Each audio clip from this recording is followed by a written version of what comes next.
बिस्मिल्लाहिर्रहमानिर्रहीम जी, मैं हूं जुल्फ़कार शाह और आप देख रहे हैं मरगला टीवी न्यूज़। हस्बीर भाई, सबसे पहले आपसे एक रिक्वेस्ट कि जो नए देखने वाले हैं वो हमारे चैनल को सब्सक्राइब कर दें और बेल आइकन के बटन को ज़रूर दबा दें ताकि नई आने वाली जो वीडियोज़ हैं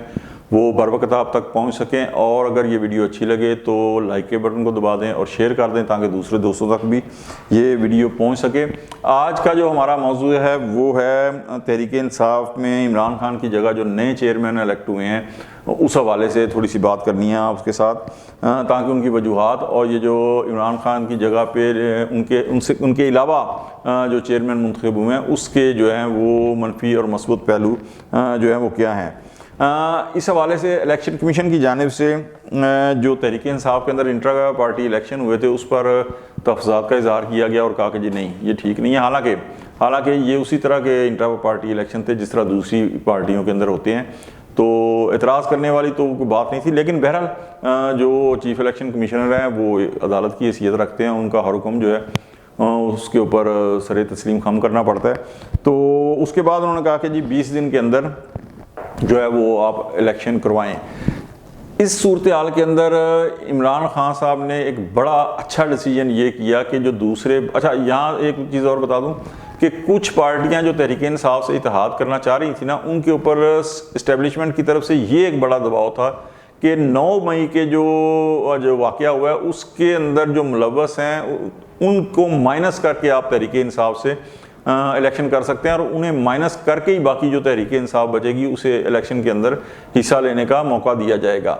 यहाँ पर एक चीज़ बहुत खान साहब ने जो एक समझ लें कि बहुत अक्लमंदी का काम किया, उन्होंने आज खुद बजाय इसके कोई दूसरा उनको माइनस करे तहरीक इंसाफ से,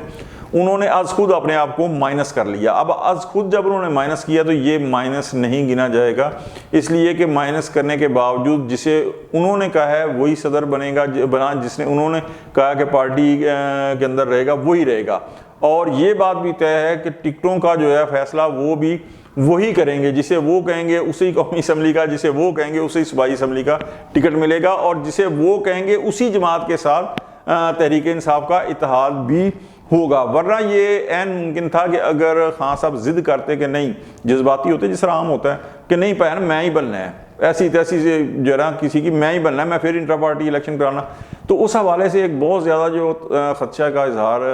किया जा रहा था वो ये था कि बिल्कुल जो है इलेक्शन कमीशन उनके जो भी इंट्रा पार्टी इलेक्शन होते हैं उनके रिज़ल्ट को तस्लीम करता। लेकिन क्या होता कि खान साहब जो टिकटें इशू करते उस हवाले से फाइनल साइन उनके होने थे, वो भी कबूलियत उन्हें भी दे दी जाती। लेकिन इलेक्शन से फ़कत चंद रोज़ पहले जब कागजात नामजदगी दाखिल कराने का और हर चीज़ ख़त्म हो चुकी होती, अब सिर्फ 2, 4, 5 दिन रह गए होते, तो ऐसा फैसला आ जाता कि जिसमें इमरान खान को बतौर पार्टी चेयरमैन नाअहल करार दे दिया जाता। तो वो तमाम जो टिकटें थी उसके बाद as a party Tehreek Insaf ही वो भी ख़त्म हो जाती और तमाम उनके जो कैंडिडेट थे उन्हें कोई भी जो कानूनी शिकार डालकर उन्हें सबको इलेक्शन से बाहर कर दिया जाता। तो ये एक जो दरवाज़ा था ना कि तहरीक इंसाफ को इलेक्शन से बाहर करने का, इसे बंद करने के लिए ज़रूरी था कि वो खुद अपने आप को माइनस करते। और ये मैं फिर आपको बताऊँ कि ये एक बहुत अच्छा जो फैसला है इमरान खान की तरफ से कि उन्होंने खुद अपने आप को माइनस कर लिया है। क्योंकि पहले भी मैं वीलाग में एक चीज़ बता चुका हूँ कि तहरीक इंसाफ के पास बहुत सारे ऑप्शन होंगे, लेकिन इमरान खान बाईकाट का जो है इलेक्शन के वो कभी फैसला नहीं करेंगे और ना ही वो ये चाहेंगे कि किसी, जाहिर है कि अगर वो बाईकाट का ये फैसला नहीं करते तो वो ये भी किसी सूरत नहीं चाहेंगे कि किसी वजह से उनकी पार्टी इलेक्शन में ना हिस्सा ले सके, क्योंकि वो ये समझते हैं कि अवाम के अंदर उनकी एक बड़ी अक्सरियत है, मकबूलियत है और अवाम उन्हें वोट देंगे। लिहाजा वो कहते हैं कि कोई सूरत भी हो हमारे कैंडिडेट जो है, और वो तो बिल्कुल समझते हैं कि खंबा भी खड़ा कर दें। ये उनकी अपनी सोच है, मुझे या किसी और को उससे इख्तलाफ हो सकता है और मैं यकीनन इससे इख्तलाफ करूँगा, लेकिन उनकी अपनी सोच है कि खंबा भी खड़ा कर दूँ ना तो उन्हें भी वोट मिलेंगे। अब इस सूरत के अंदर बहुत सारी जगह के ऊपर वो जो वकला बरादरी है उसमें से लोग खड़े करेंगे और उन्हें कहा जाएगा कि जी आप इलेक्शन लड़ें, और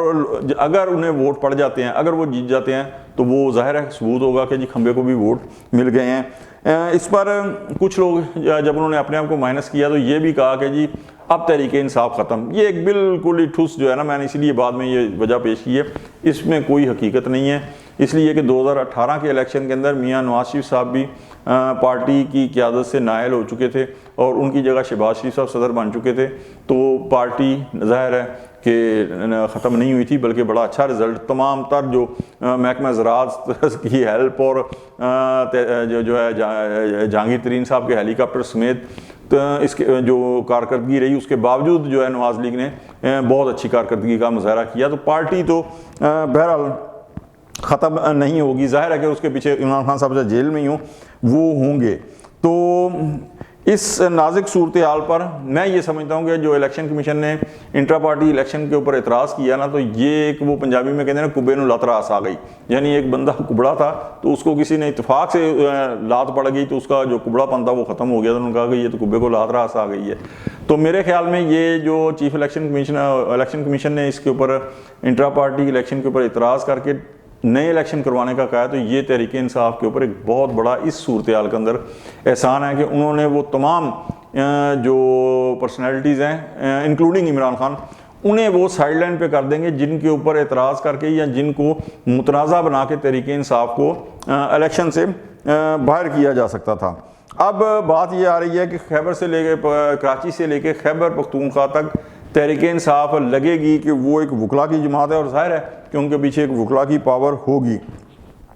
तो इसके बावजूद, इतना करने के बावजूद, अगर आप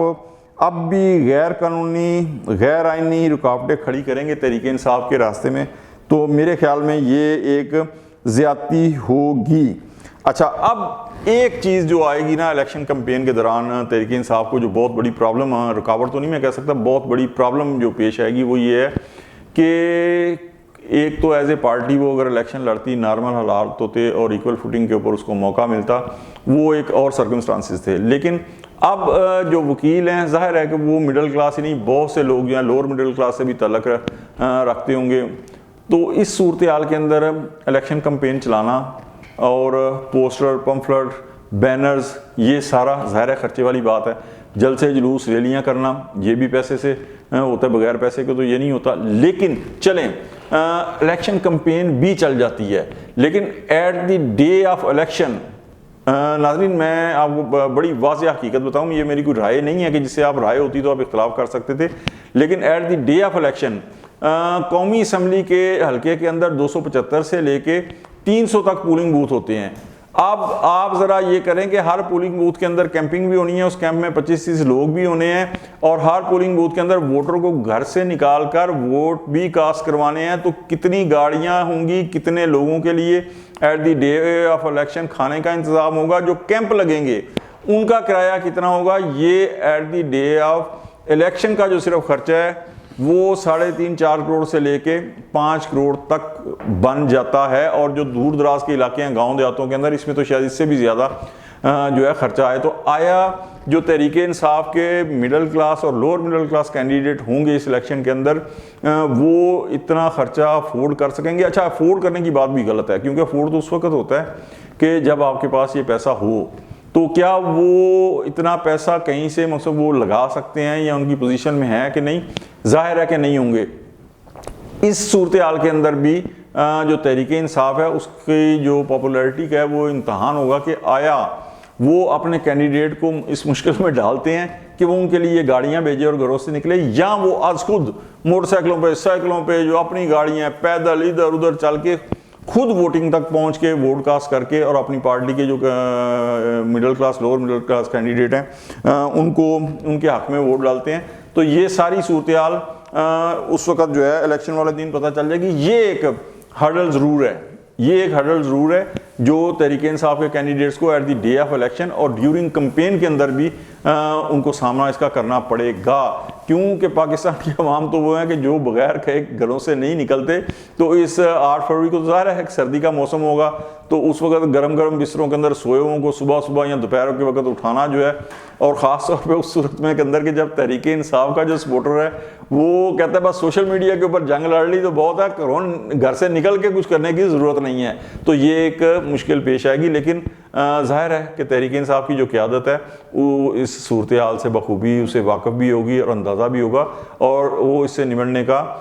ज़ाहिर उसने कोई ना कोई बंदोबस्त भी किया होगा। तो आज तक के लिए इतना ही, इंशाल्लाह मिलते हैं अगले व्लॉग में। उस वक्त तक के लिए जुल्फ़िकार अली शाह को इजाज़त दीजिए। अल्लाह हाफिज़।